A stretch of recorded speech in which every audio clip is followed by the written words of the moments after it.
but I got a feeling I'm falling for nobody else. What's up everyone, welcome back to my channel and welcome to another review-torial. I'm calling it a review-torial because of course I will be talking about each shadow as I apply it as opposed to talking about each shade individually in my initial review or my thoughts on the palette. This is of course the Anastasia Beverly Hills Sultry palette. I did pick this up during the VIB sale, so I did not pay full price for it. I got 20% off of it. Now I'm going to start by talking about the selling point for me, like what ultimately sold me on this palette. So what ultimately sold me on this palette, because obviously when you buy an eyeshadow palette, or at least when I buy an eyeshadow palette, I don't buy it because I want every single shade in the palette or because I see every single shade and I'm like, yes, each one of these will fit neatly into my collection. That's not why I buy eyeshadow palettes. Like I see a few shades in the palette that will sell me on it, then I'm like, are the rest of them going to be good? Or do they think, like, will they complement those looks that I have in my mind? Of course, and then I got it. So the shades that, and this is kind of a basic palette for somebody like me, I usually gravitate towards. I usually tend to go for more colorful palettes or more interesting palettes or more inspiring palettes, dare I say. The shades that sold me on the palette. Not the red, surprisingly. Usually that would sell me on any palette back in the day, but not nowadays. No, the shades that sold me on this palette: Cyborg, Slate, Twig, and Rose Quartz. And then I was intrigued by Steampunk, so I was like, ooh, that looks like a yellow gold. I mean, I'm not super into golds in general, but that looks super yellow. Will it look like a metallic yellow? Maybe it will. We shall see. Those are the shades that sold me on the palette. The rest of them, I was like, take it or leave it. I did have in mind some like bronzy, metallic, futuristic kind of idea thing. Of course, the names in the palette kind of sold me as well. I'm not gonna lie. I like the steampunk, dystopian, cyborg, cinder, you know, slate. It just kind of conjured up all these cool futuristic images in my brain, and my brain was like, you know, if you can find a way to justify buying that palette, because you know you want it for the names, but if you can justify buying it by just picking a few shades that you think you might like or that might be unique to your collection, then you should probably do that. Thanks, brain. I like the packaging a lot more than I thought I would. I'm like not the type of person that's like, ooh, sparkles I need. But I was like, whatever. I've skipped every Anastasia palette since Modern Renaissance. I just haven't had no interest in any of them. Well, Subculture I did, but I was quickly talked out of it by every review ever made on YouTube. I've skipped them all. Just didn't want any of them. And then I was like, there's so many cool tones. Here's the thing. So I have some issues with the Anastasia matte formula. Now generally I have no problem with her metallic formulas or the foiled looking ones. I love those. Like that's another thing that sold me on the palette, was just how sparkly and foiled these shades look, especially this silver shade. I mean, it is like Tin Man silver. It's super pretty. Same with Steampunk. Super metallic, super pretty. I mean, I like the shimmers. I love the shimmers in the Modern Renaissance. I love the shimmers in this palette. I can't say anything bad about any of these shimmers. The mattes, on the other hand, that's where we get into like personal preference territory, and you will hear this touted online on YouTube, and sometimes it's gonna sound a lot like people are trying to find a reason to defend certain palettes that they just don't like. But as someone who has done makeup on other people, in particular like younger people and people without super, you know, large lids with a lot of skin on my eyelids, like my eyelids kind of bunch up on each other. They're not hooded or anything because I definitely have lid space, but it just kind of bunches up sometimes, you know what I mean? And as you get older, your lid skin, those are two words that I don't think should ever be put together again in any context. The skin on your eyelids tends to get looser, but no, seriously, the skin on your eyelids will get looser over time. So I've noticed that like using this matte formula on younger people and on younger skin or tighter skin or people that just in general have less lid space, like it blends out so much more easily. It really does. But on somebody like me, I'm not old. No, what is old? Somebody like me who's a little older, my eyelids are just not as like taut as they used to be. A little more bunchy, a little more wrinkly, a little more texture. These mattes just, they don't they don't like them that much. Like, are they usable? Yes, I will use them because I do like the shades, right? But because of the way my skin is, I just have a hard time blending them out. Like, I'm not usually one of those people that's like, I need all the most pigmented. I'm not like one of those people that's like obsessed with pigments. I mean, I think there needs to be a decent amount, but at the same time, I think there needs to be a balance between blendability and pigment. And these are on the unblendable end of that balance. Blend out my creases. 3, 2, 1. And we're back. In my personal opinion, if I could give any professional advice to Anastasia Beverly Hills, which I couldn't because I'm not a professional makeup formulator, I would say formulate the mattes more like Venetian Red from Modern Renaissance, because it's a satin finish that shows up more matte, and yet it's so much easier to blend because it's just got a little bit of that shimmer shims in there that makes it blend out a little bit more easily. But that's just my like take on this, and you'll see it when I use them, particularly the mattes. Just how much effort I have to put into blending them out. Without further ado, let's go ahead and get to the tutorials. Okay, first I'm going to bust out my instruction manual. I'm just kidding. I'm going to set my base with that cream shade in the palette. Then I'm going to go into Slate on this little dense but somewhat fluffy brush and I'm gonna blend that into my crease before I change my mind and then pack it all over my entire lid. Just keeping that right below my brow bone where that protrudes right there. I'm just gonna try and keep it isolated into my socket because these shadows can be a little bit hard to blend.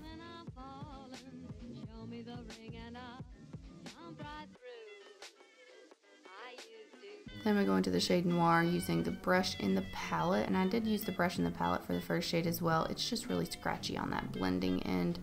This end, however, I really do like, and I'm going to pack Noir all over my lid, right up into my crease, right beneath the edge of the first shade. This is the nature of these mattes. When people say you're not supposed to use matte shades all over your lid, it annoys the crap out of me because I have matte shades that I can use all over my lid that don't look patchy, that I don't have to work so hard to blend out. But yeah, that's just my opinion of Anastasia's mattes. They're beautiful, they can be kind of a pain in the butt. So I'm going to darken up the inner and outer corner a bit and leave it a little bit lighter on the center of my lid because I'm going to go right over top of that.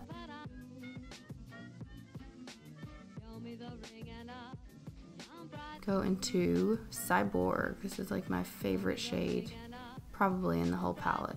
I don't know, rose gold's a close second, but I really just love this silver. It is so pretty. It's got like micro glitter in it, so it gives a really nice wet sheen when you put it on. As you can see here, this is what it looks like when I apply it with my finger. I'm just gonna blend out the edges of it a little bit. And honestly, I could have just left it like this, but I wanted a little bit more of like an editorial look. Just gonna shape that outer corner and try and drag it out just a tad here. I'm gonna go back into Cyborg. I'm kidding, I wouldn't do that. Ugh. Actually, I'm just gonna wet my brush a little bit and pack that on top of what I've already put down with my finger just to make it even more metallic. I couldn't resist, I can't resist. Even shades that don't need the brush wet, I just do it anyway. Going back into Noir for my lower lash line that I was out of frame for. And all I did was just drag it down barely onto my lower lash line. Then I'm gonna go into Slate and I'm just gonna buff that out. Then I'm going to go back into Cyborg with a wet brush and I'm going to stamp that onto my lower lash line. And then I get a little crazy and it goes everywhere. Then I'm going into Pearl with a wet brush. Just going to put that on my inner corner there, brighten things up a bit. That's the finished look there.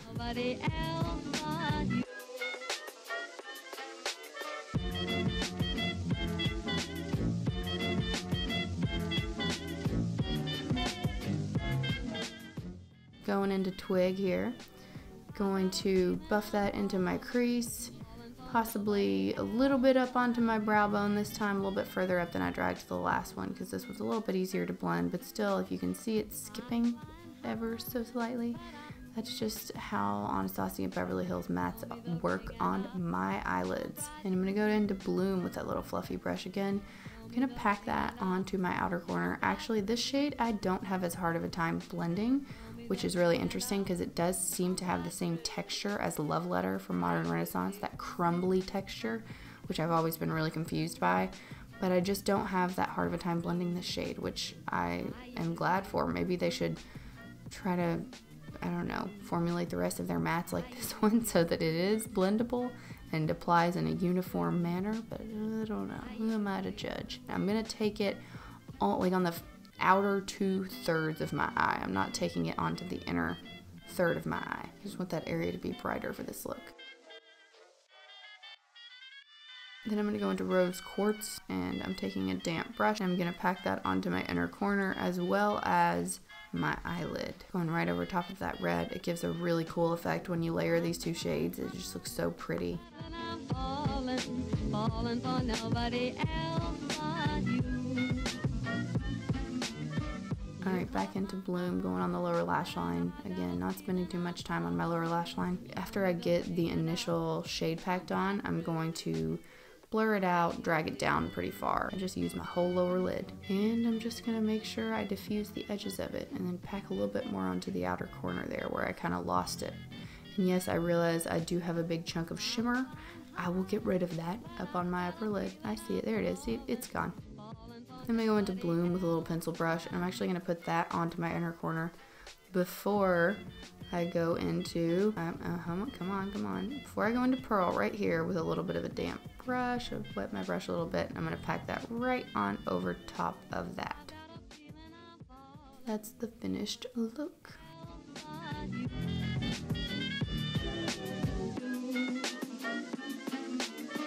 I'm flying high, but